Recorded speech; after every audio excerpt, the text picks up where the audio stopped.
Dr. Manoj Joshi is a Distinguished Fellow at the Observer Research Foundation in New Delhi. Dr. Joshi has been a journalist specialising on national and international politics and a commentator and columnist on these issues. First of all, great to see you once again, Doctor. Great to see you, Mike. Look, you're an active writer and analyst. What subjects do you enjoy writing about the most? Well, that depends in the sense I write a lot, and if I follow something, there are some things which I'm more familiar with. There are other things which I have to research a lot, meaning just to get one little thing right requires a lot of search, meaning I don't like to do it casually. I don't like to be caught up in anything where someone says, well, you made a mistake there. And in the era of the internet, a lot of that is possible, meaning you can search, but you got to know what to search, and you got to, be persistent. And often you get a lot of material, but there are some issues in which I'm more familiar with. For example, I've written a book on Kashmir, so I'm pretty familiar with Kashmir, India-Pakistan issues or India-China issues, which I can quickly write. But then often you need to get your dates right or your facts right, and memory sometimes plays a trick if you're writing about something which happened a long time ago. And these are things for which you can't get easy reference books that you can say, maybe open a book and say, okay, what are the facts? So they used to be in the old days these yearbooks, but those were mainly available in libraries. And now you sort of mainly, got to do with Uncle Google, and Google helps and get your facts straight. And even with Google, though, it tends to be a little bit, its bias sometimes isn't hidden. So what you may want to search for is not what you might get. I know there's a saying there somewhere, and maybe we could put pen to paper and claim the rights to that saying, but it's the information you get. How do you separate the information that's black and white? How do you separate that from the emotion of what you feel? Well, I think, I come from kind of old school of journalists where facts are sacred, and opinion is a matter of opinion. And so I think you can't and shouldn't be wrong on fact. But then, of course, there are versions of a particular fact, and you've got to get it straight, what exactly happened. It's not easy because I work mainly in English, and there are sometimes, but again, Google is helpful. Take an even complicated language like Chinese. Google used to be terrible about 4 or 5 years ago. But over time, that Google Translate has improved a great deal. And so you can use it effectively to even look at original Chinese sources, of a particular event or something that's happened. The only problem is that you've got to work at it, because, the Google Translate won't translate everything on the website. You've got to understand, you've got to know, for example, that, Xinhua is the official news agency. So if Xinhua has put this out, this is an official version, whereas some stuff comes out in their version of social media. So you got to take that with a pinch of salt. So there is a lot of, there are a lot of mental corrections you've got to make along the way to know what exactly, where exactly you're looking at material to be sure. Like if something is, the US is putting out something, you should be able to get to the State Department website and see what they've had to say on the issue, rather than pick it up from a newspaper, which may have its own biases. That's the point I'm trying to make, that in today's world, it is possible for a guy sitting in a remote corner of India or anywhere to be able to access the website of the United States State Department or the Chinese Foreign Ministry. But the Chinese, of course, there's one problem, that sometimes the English version they put out is not as complete as their Chinese version. Now that only someone who knows fluent Mandarin can make out. So there is a handicap of sorts because they do some kind of pre-censoring of what they put out. And I suppose, though, the essence of the story, you can cut through the superfluous bits and still get to the nitty gritty, as they would say. Look, journalism. I mean, you said you're old school. Journalism, it seems, and it's knocked a lot these days, seems to rely on social media too much. What's your thoughts on that? I think, and as I said, I am old school, and I also understand the value of editorial intervention. In the sense, what I'm trying to say is that I am in the field, I send out a report, there's an editor who's usually a guy who himself has been a field reporter, who looks at it and says, well, we need to get this and this as well. So please get back to me on these 2 points. But what happens in social media is you just let it all out, meaning you just put it out, meaning so everyone thinks he's an editor. So there is no editorial control. And the result is a lot of junk gets out, a lot of fake stuff gets out, sometimes inadvertently, but of course sometimes deliberately. The point I'm trying to make is that in the old orthodox news system, someone is responsible. Meaning if something gets out, so it's the whole chain. It's the reporter, the editor, the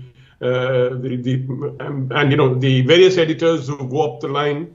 They're all responsible, and even legally, as they say in an Indian newspaper at the back, it's written that legally, so and so is responsible for the selection of news. It's a little notice that comes out behind every newspaper. But when you're talking of social media, no one seems to be responsible.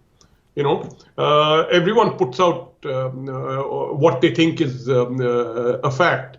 And even websites, sometimes simply overlook this issue of responsibility when you put of what you put out. What's your thoughts on, because there seems to be a lot of group think. I mean, if you see a press conference, for example, and I'll use Donald Trump as an example.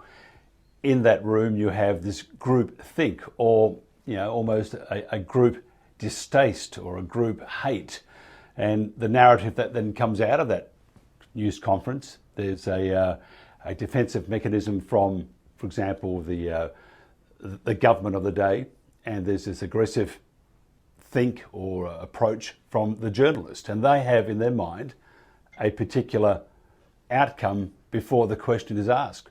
What do you think about that? You think that's a thing that's slipped into say journalism these days, and do you think it sort of waters down the true meaning of being a journalist? I think so. I think there is an element of groupthink. I think the system, whether it's is more divided. People are more divided. They have opinions, and they allow the opinions to color the facts of the day. And then, of course, we shouldn't. Governments and people who are putting out news, they are not above trying to manipulate the outcome of a particular statement or putting out kind of stuff which is in itself biased. So cutting through all that, and that's I think is the difference between a good journalist and a bad journalist. That is that that this is happening, that there are biases, there is groupthink, that governments are trying to put one across on you, and you also know that you have to over time have a certain relationship. Let's say if I'm a White House correspondent, I've got to have a relationship with the White House as well. So I can't burn it easily, because in the sense, if I'm going to be working there, I have to also be sensitive of my longer term relationship. So it shouldn't be a case that I set everything on fire because, I'm very insistent that it has to be my way or the highway. It can't be like that, because often the news you get, comes from relationships that you develop with officials. So you get some stuff off the record. Someone calls you, you talk to the person kind of trusts you.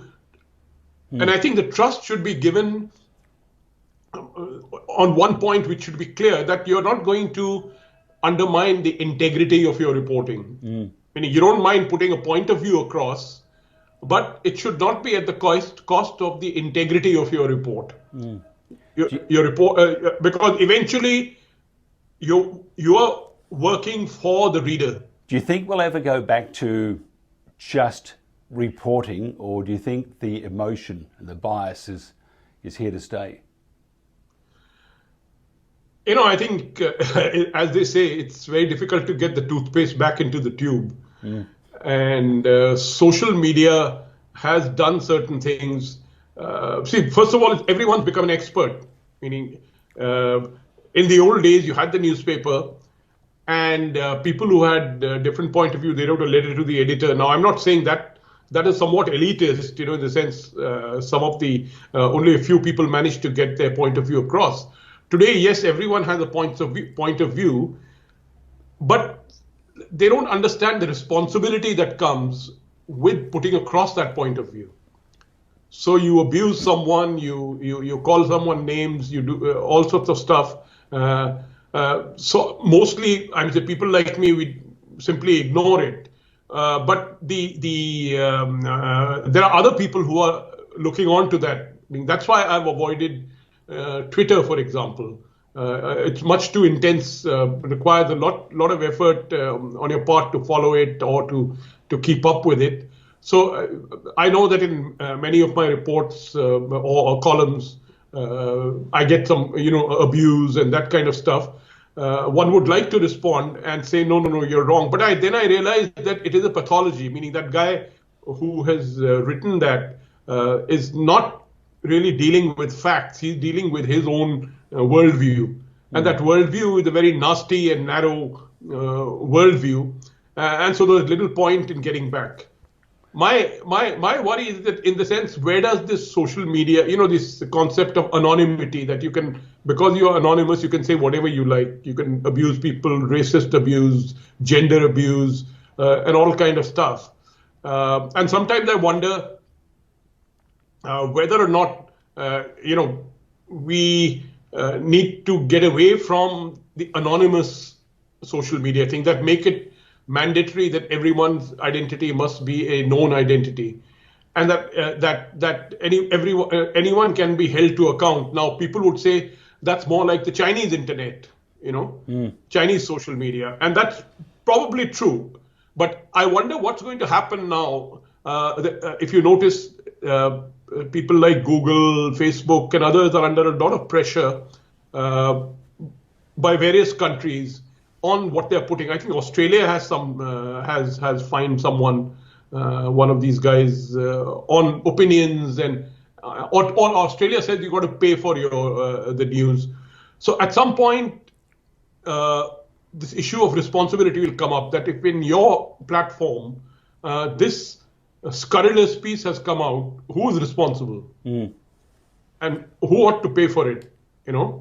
So I think maybe we might move to a point where people can't hide behind, an anonymous web link or an anonymous handle or something like that. So maybe that will make people more responsible. I often see journalists who would be 21, 22 years old, maybe.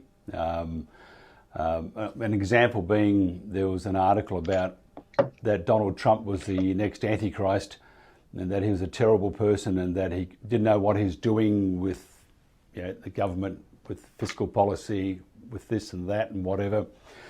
So I thought, I'm going to just check out the journo here, because I would like to see what experience this journalist has. And the journalist had an experience as an assistant editor at a women's magazine at a university, and a very far left one. And her next job was as a travel blogger that travelled enjoying freebies from hotels and whatever.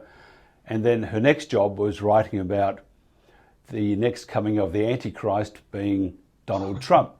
And I just thought, I was thinking, and I actually wanted to write, and I thought, no, I have to calm down here, because it's not just the girl's fault for writing such absolute garbage. It's also her boss's, her editor's fault for making her do that. And obviously it was for clickbait. You know, the narrative for the last 4 years is that Donald Trump is the Antichrist and or a Martian, or combined both, or the Loch Ness Monster has come out in Washington. But the journalist, this 22-year-old journalist, take aside that she has no experience. She doesn't know what she's talking about.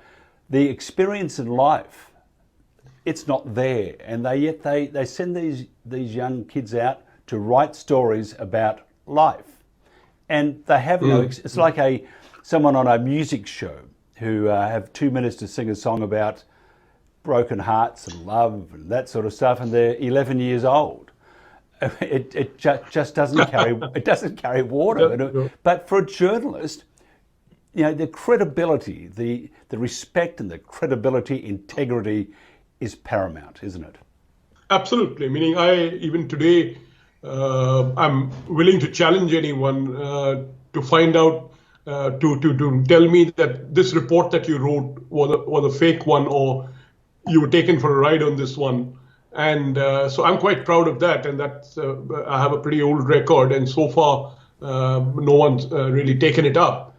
And but you know, the thing is, journalists, you know, when I started out, journalists were groomed. For example, in the first 5 years of my journalism, I didn't get a byline. Meaning, our newspaper was extremely conservative. It's a South Indian newspaper, and so people like me, a young reporter, wouldn't get a byline. So I wouldn't get used to the idea of seeing my name in print and feeling, you know, getting my head all swollen up, you know. So you learned, so you reported, because there was no byline. It didn't make a, you know, your ego, you didn't get any ego kick as such. And so you learned straightforward reporting to start with, you see. And when you reached a certain senior rank, then you started getting bylines, you know. And did your head swell though when you got those bylines? No. Well, no. I think by that time you were much more level-headed. What should I say? Level-headed. Yes. You know, and much more level-headed, and you didn't do irresponsible things. You had learned much more about the profession. As I said, you had learned about relationships. You had learned about the consequences of what you can do. Are you a masochist by heart, in that you decided to become a journalist to enjoy pain? Not really. I just simply drifted into it. You know, I liked writing. I was a columnist, and frankly, when I was working as a research specialist. I specialized on the US. I was working in this person I knew who was the editor of a newspaper, and was also owned a family that owned that newspaper, offered me a job. And I was in Hyderabad in southern India at that time. And he, I think, had envisaged a job for me in Mumbai. But I needed to come to Delhi, because my wife had just taken up a job here. And actually, I didn't even know what a journalist, what a reporter did, what a special correspondent did. And I took up the job. so I kind of, I wanted to come to Delhi because my wife had taken up a job here. So I said, sure. And here I landed up, and was kind of taught journalism quick time by my senior colleagues. But I drifted into it, meaning, and as I told you, the paper didn't give you bylines, so no one, I could report all I could, whereas my other contemporaries did get bylines, meaning the people who worked in other newspapers. But my newspaper was prestigious in the sense that Reports carried there were considered, kind of kosher.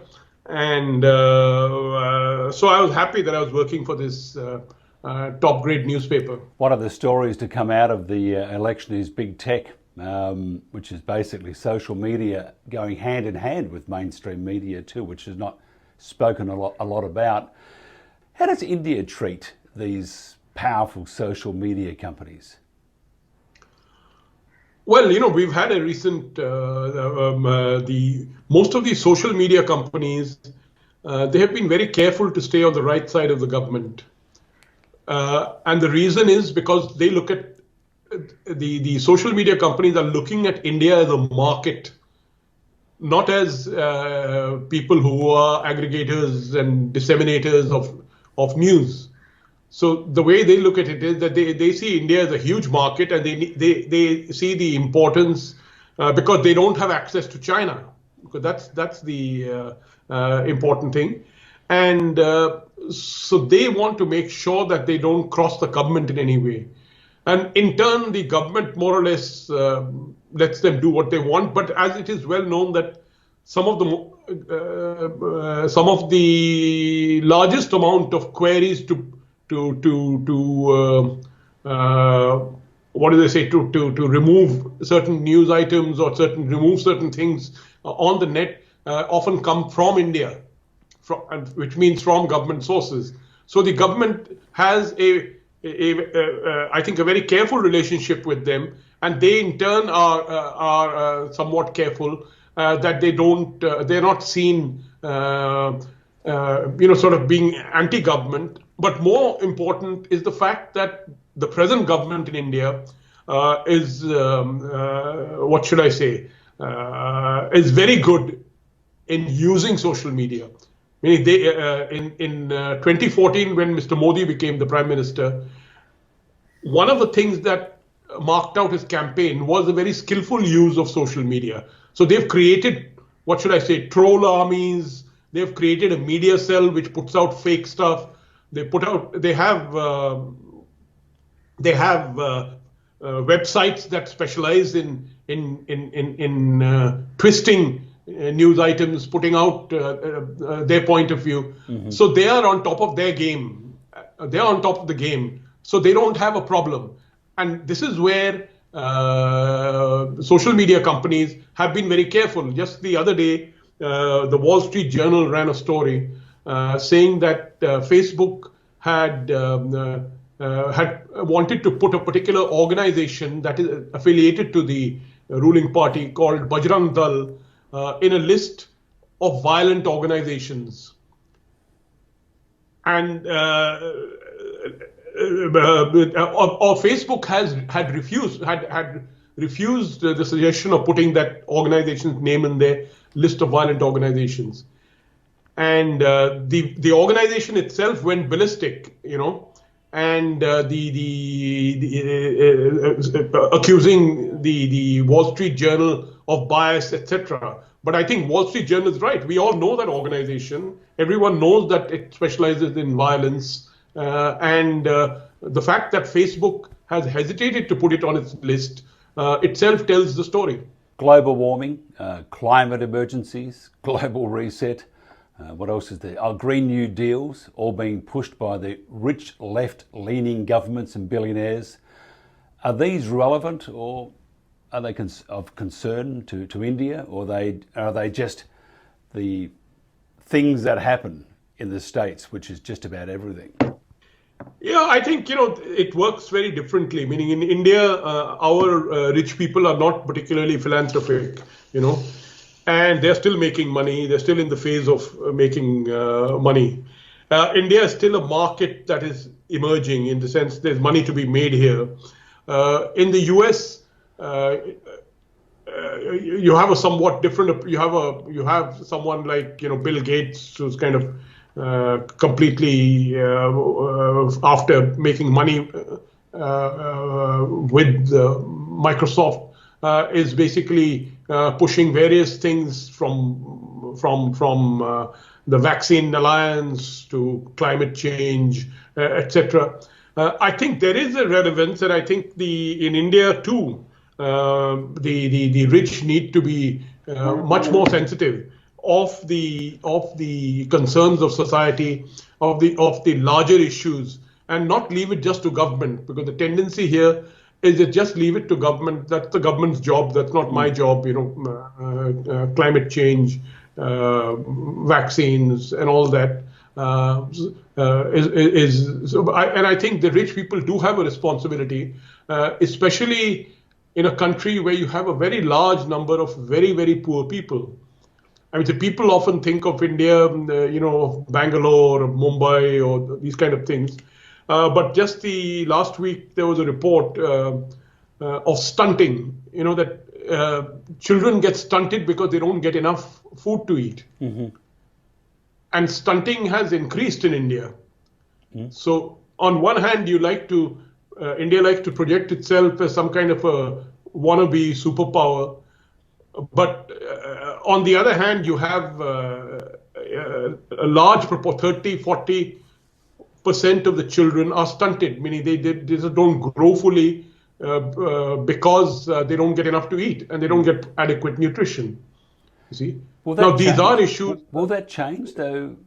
Will the poor become less? Look at China, for example. They're a nation basically of middle class, unless you don't agree with President Xi.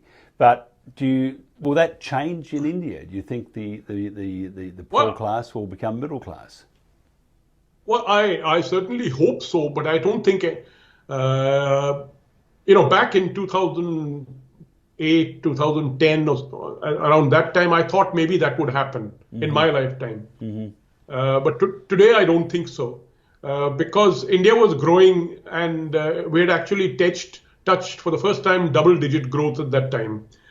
At the end of the day, all this is a function of growth. I mean, if you can't, unless you grow economically, you can't do all the other stuff. Even in China, even now, there are remnants of poverty which they are trying to take care of.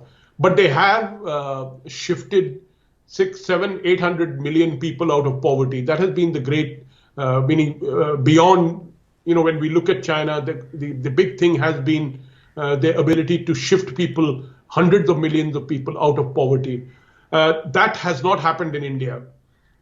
And that does not look like it's going to happen very soon, because we do not seem to have, to put it in very blunt terms, we just simply don't have our act together. We don't seem to have a plan. We don't seem to be moving in a certain direction. We seem to have a government which is more interested in winning elections. See, this is the paradox that if I win election and I remain in power, but then what are you going to do after winning the election? What's your goal? Where do you want to go? And there, all we are getting are kind of slogans, that this project, that project, but nothing really moves.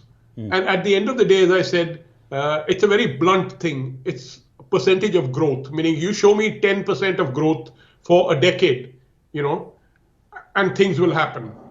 But if you can't show me that, telling me that we have this scheme for the poor, we have that scheme for these guys, and we have we have this slogan for this group, that doesn't work. There is the very bottom line issue out here, which is simply economic growth, and that somehow we're simply not growing fast enough to be able to have that kind of effect that China has had. If you want the country to be more productive, you've got to have more energy.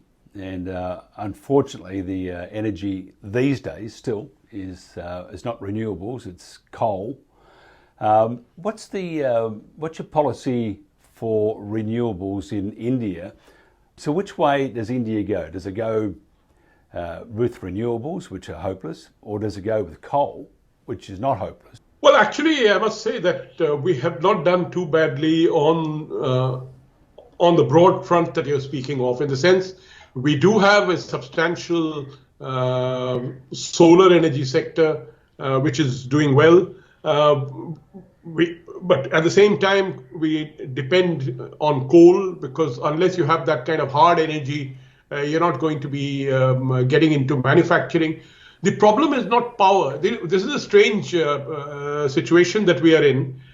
India today has excess power. If you look at the installed capacity and generation capacity that we have, our problem is that people can't afford to buy that power. Or that power is, when I say people, I'm talking of the poor people out in the countryside. Most villages are connected. So if you ask the government, they say, yes, we've linked up all the villages with electricity. But the point is having a little pole out there with an electric bulb is not linking the village. What we're really talking about is the utilization of that power for running a pump, maybe to run a factory or whatever it is.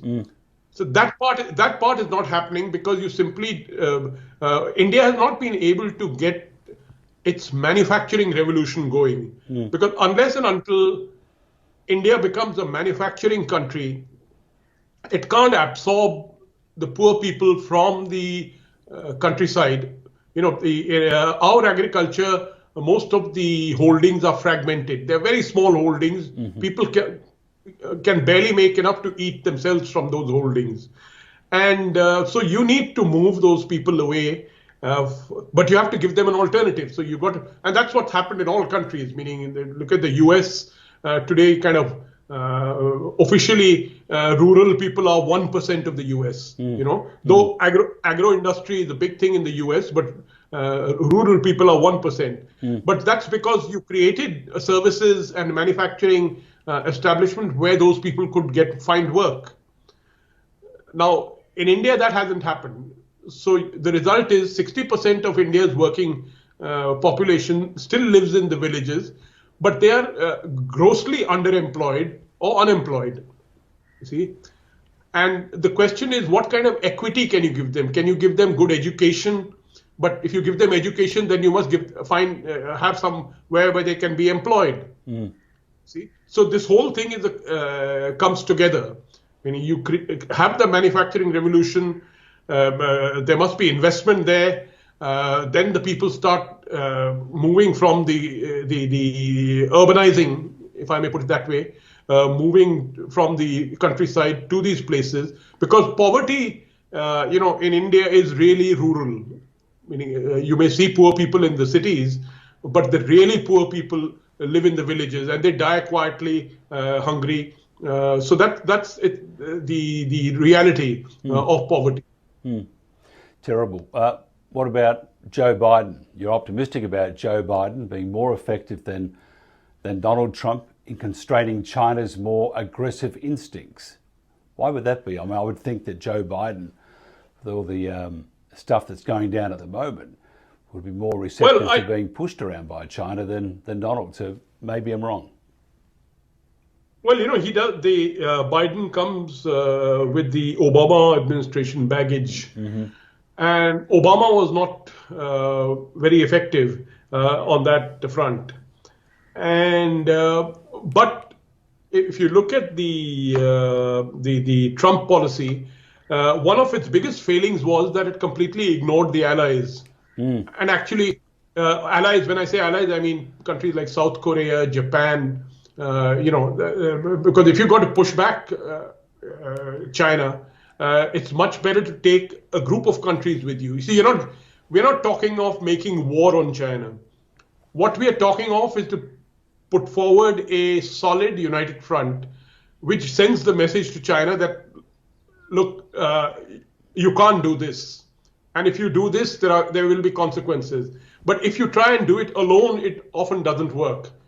And alone, often there's a tendency, you can send in a warship, you can send in aircraft carriers, but that's not going to do the trick. Meaning promoting war is not a good idea. You can't stop China by just war. You got to, it has to be a more sophisticated policy, but which unites. And countries already agreed, meaning, yes, China is misbehaving. What they need is leadership from the United States. You see, what they need is leadership, effective policy. You tell China, you do this, then these will be the consequences. You do that, then these will be the consequences. And I think that Biden has definitely a better chance because Trump was simply not inclined to this, meaning Trump simply ignored, meaning everyone forgets that Trump actually made a deal with China in January 2020. In January 2020, the US signed a phase one trade deal with China. And if that phase one trade deal had come through and if COVID wasn't there, US-China trade would have grown by $200 billion, meaning it would have become even more intense relationship. So when people say that Trump has been blocking China, I don't quite agree with it. Some of his officials, like Mike Pompeo and others, have been taking a tough line. But Trump himself has not been particularly interested in that. Trump's interest was really on the tariffs. And on the tariff side, he has succeeded, but there are question marks in the sense that who's paid for those tariffs? Meaning, many people say it's the American public which has had to pay, higher prices for certain things. So I have a question marks about Trump's policy because he was ready to make a deal. He was all set for a deal, and he had made a deal. And if COVID hadn't intervened, we don't know what would have been the result of that. Whereas I think in the case of Biden, I am hoping that he has learned lessons, or the people around him have also learned lessons from their handling of China in the Obama period, and that they will be more effective, more persistent, and get the region together.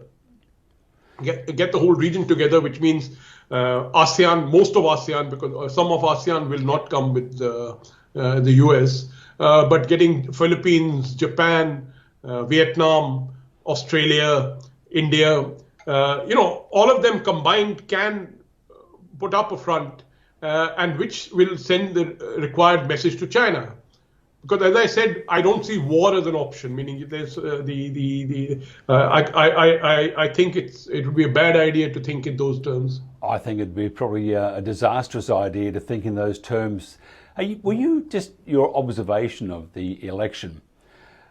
I mean, have you ever seen a more shambolic, a continuing saga? I mean, how could you run a federal or a national election with every county responsible, but they're like little mini elections. So you're going to have all the buyers from small towns and small areas, and large cities that are the left and large cities that are the right, and they all had their input. And at the moment, we're seeing a whole system.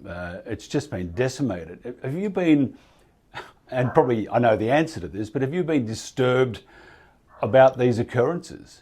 Mike, I told you that I began life as a US specialist, meaning I did my PhD on the US and studied the system. And one thing that has always struck me is how antiquated that system is. I'm saying the very fact that between election and inaugural, it takes almost 2 months, more than 2 months, and you're right about the election system, the very complicated, and the electoral system. That you have electors and then the electors elect the president. The whole system is actually now you have 2 senators in California, and you have 2 senators in Wyoming, and Wyoming only has 300,000 people or something like that, and California had 30 million plus. So the principal basis of a democracy that I must get equal representation. Okay, that some guy living in Perth must be represented by as many people as someone living in Sydney. You see, but that's not happening in the United States. United States democracy is in desperate need for reform, structural and organizational reform. You can't have a situation where in the Senate you require supermajorities to pass anything. If you don't have 60 seats, you've had it. But that's ridiculous. Meaning, of course, I come from a parliamentary democracy, but at the same time, the US system had its strengths. But I think now what is happening is that it is ossifying. And it's in dire need of reform. The US itself, you can't have a situation where you're spending $750 billion on defense and your infrastructure is coming apart. Your people are living in the streets. I mean, this is supposed to be the richest country in the world. 20, 30 million people don't have medical insurance because they can't afford it. So it's not just the election which is shambolic. That whole society has become, kind of the whole thing is coming apart. I don't know how. It's very rich, very powerful. It has huge strengths within it. But they have to come up with something which will reform this two-century-old system. They're very proud of it, but the point is that I think increasingly they've got to understand that it's creating a problem. That you can't have the kind of situation that they are in. Large number of poor people living in streets, which is unconscionable for a society which is so rich and so powerful. As I said, that where you have 30 million people, no medical insurance, the kind of medical costs that come with in the US are ruinous. People have to sell their property to get treatment. Now, India also has a similar kind of a system, but we also have cheaper medicine, cheaper doctors, etc. But the point I'm trying to make is that this is a system in dire need of reform. But the point is that reform usually only comes after a deep crisis. Now, what we have seen today is a crisis. But the point is, it doesn't show any signs that there is a common understanding of that crisis. No. That you still have half of the Americans, but it's manifesting itself in an even more dangerous way, where one half believes that the other half has cheated them out of an election, you see, and that makes it even more dangerous. So leave alone understanding that there is a crisis, they are actually adding even greater danger to that crisis by accusing the other side of having stolen the election.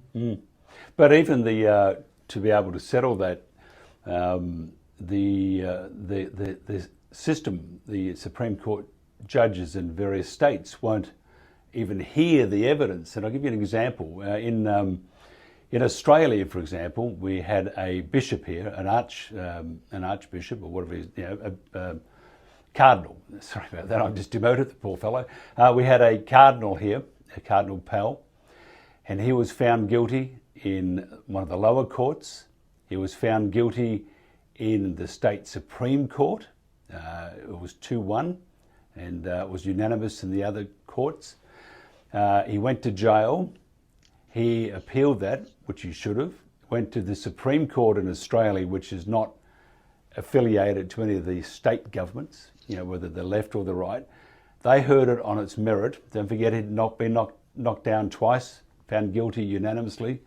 He was found not guilty, 7-0. So the same thing in the states, whether it's Pennsylvania or Wisconsin, Georgia, wherever, they're affiliated because they're nominated by the governing party. So just not even to hear the evidence, and which is pretty disturbing to say the least. Back to you were saying before that half of America believes it was stolen, doesn't help alleviate that concern, does it? Yeah, absolutely. Meaning, I don't see any signs that because what I see is that this gridlock is going to continue in the Biden period, and I don't think that there is enough bipartisanship to say, well, this needs fixing. Let's get to it.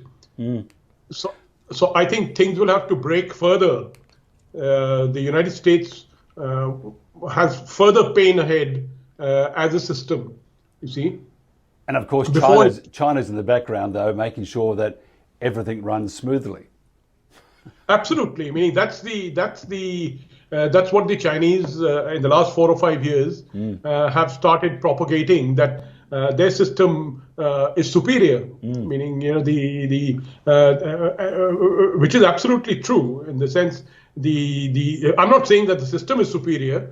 All I'm trying to say is that the United States, which has it has managed to get away with all this because of its great wealth and affluence and its great university system, which produces a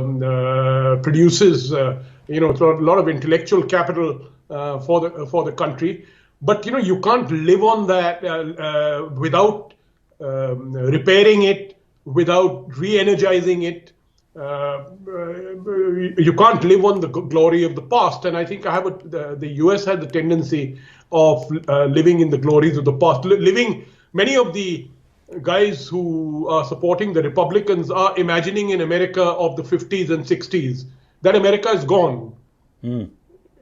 It's a very different the United States today, and somehow that adjustment is not coming. So there are two different worlds that are functioning out there, and those worlds are not doing too well in themselves. I mean, you have many of the supporters of Trump are people who have lost jobs.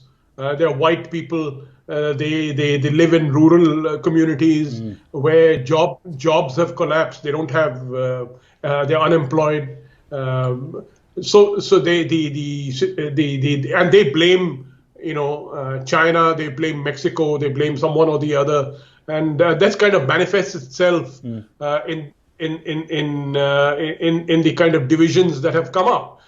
So the point I'm trying to make is that I don't see signs of a society which understands that it has these deep fissures and that they need to do something about it. Because I still see that both sides are bashing on regardless, and I don't know what the end product will be, because for all of us, the United States is very important as a world leader, and if it abdicates that role, everyone gets into trouble. Looking at the world stage, I mean, once upon a time we'd say, and it was true, the world's getting to be a smaller place because air travel, communication, cultural boundaries were crossed, and it was just getting smaller. COVID, though, and the unrest, whether it's domestically in the US or whether it's the China initiatives or what's happening in most countries around the world, it seems to be now the world is getting smaller, is really a saying or it's in the past. We're not getting smaller. We seem to have gone further apart. We've expanded all of a sudden. Do you see us getting back to that stage down the track that will become, again, what a small world we live in? And you can travel anywhere, go anywhere, share ideas, become humanity once again.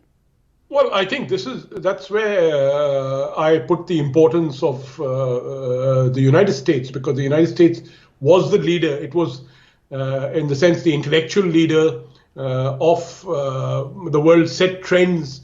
Though US may have been a big polluter, but the US also, people from the United States, scientists and others, came up with this whole climate change business. They're working at ways to resolve it. So what I'm trying to say is that there is a huge amount of importance of the US as a liberal democracy, as a democracy that believes that you've got to carry the rest of the world with you, and that the values of the United States are worth exporting and sharing with other countries in the world. Now, you can't have a situation where you say, well, I don't care what the other guy is, like Trump he got along very well with all the dictators, Kim Jong-un, Putin, even with Xi Jinping, he got along pretty well.